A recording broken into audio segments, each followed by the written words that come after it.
কালিমাতু শুকুর আদায় করে বলিষ্ঠ কণ্ঠে হৃদয়ের আবেগকে উজাড় করে বলিষ্ঠ কণ্ঠে ইমানের তেজে তেজিয়ান হয়ে মধ্যে মুজাহিদের মতো যেন এমন ভাবে আমরা আল্লাহ শুকরিয়া আদায় করি এই জান্নাতি জামিয়ানার মধ্যে শয়তান থাকতে না পারে। মহিয়ান গরিয়ান সর্বশক্তিমান সেই মহান রব্বুল কারীমের দরবারে কালিমাতু শুকুর আদায় করে বলি আলহামদুলিল্লাহ।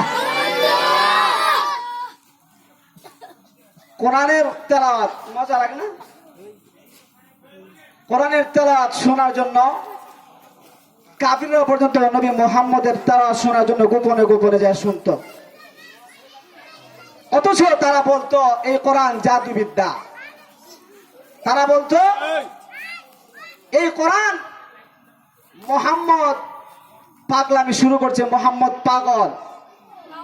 আবু সুফিয়ান